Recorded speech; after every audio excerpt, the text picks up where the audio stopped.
یہ حدیث سنانے لگا ہوں، حدیث ہے، حدیث رسول ہے۔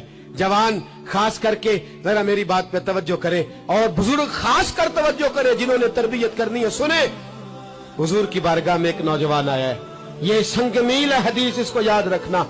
عرض کی حضور میں سارے گناہ چھوڑ سکتا ہوں، زنا نہیں چھوڑتا۔ حضور مجھے زنا کی اجازت ہونی چاہیے۔ میرے حبیب نے تھپکی دی، بٹھا لیا۔ میں کہتا ہوں حضور نے گناہگاروں کو معاشرے سے کاٹا نہیں، ان کی تربیت فرمائی ہے، ان کی تربیت فرمائی ہے، ان کو قریب فرمایا۔ میرے حبیب کریم صلی اللہ علیہ وسلم نے فرمایا ادھر آ، بیٹھ جا۔ بیٹھ گئے۔ حضور نے فرمایا تو پسند کرتا ہے تیری ماں کے ساتھ کوئی بدکاری کرے؟ حضور نہیں۔ فرمایا تو پسند کرتا ہے تیری بیٹی کے ساتھ کوئی بدکاری کرے؟ یا رسول اللہ میں آنکھیں نکال دوں گا۔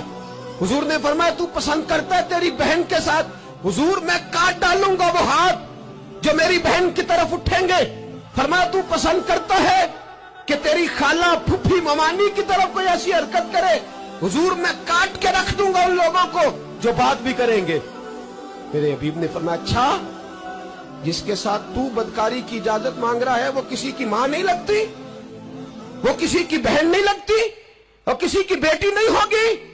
یاد رکھیں، ملا جلال الدین رومی 1، امام غزالی 2، اعلی حضرت فاضل بریلوی 3، فرماتے ہیں جو گند کے ساتھ دوسرے گھر میں تاڑتا ہے وہ اپنے گھر کی خیر منا لے، جو گندی نظر دوسروں پہ رکھتا ہے وہ اپنے گھر کی خیر منا لے، اس لیے کہ جو جرم وہ کسی کے کھاتے میں ڈالے گا وہ سزا بن کے اس کے گھر کی طرف لوٹا دیا جائے گا، جو بدکاری وہ کسی کے کھاتے میں ڈالے گا وہ سزا بن کے اللہ اس کے گھر کی طرف لوٹا دے گا۔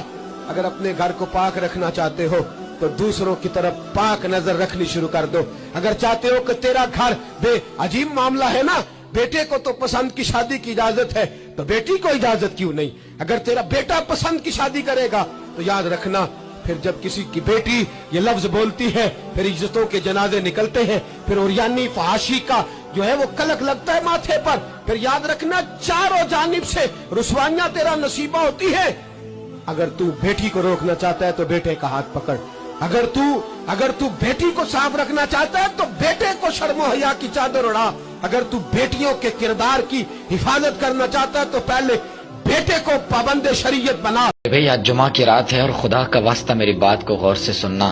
میں دعا کرنے لگا ہوں، میرے ساتھ مل کے آمین کہنا، شاید کہ آپ لوگوں میں سے کسی کے اللہ کی بارگاہ میں مقبول ہو جائے اور ہمارا کام بن جائے۔ اے رب کائنات، یہ جو تیرے بندے میرے ساتھ مل کے دعا کر رہے ہیں نا، اللہ ان کی تمام مشکلات کو دور فرما۔ اللہ ہمارے مریضوں کو شفا عطا فرما، ہمارے قرض داروں کے قرضے اتار دے، ہمارے پریشان حالوں کی پریشانیاں دور فرما دے۔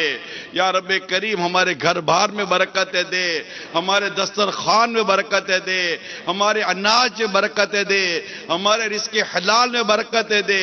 یا رب کریم ہمارے اوقات کار میں بھی برکتیں دے۔ یا اللہ بے اولادوں کو نیک اور صالح اولاد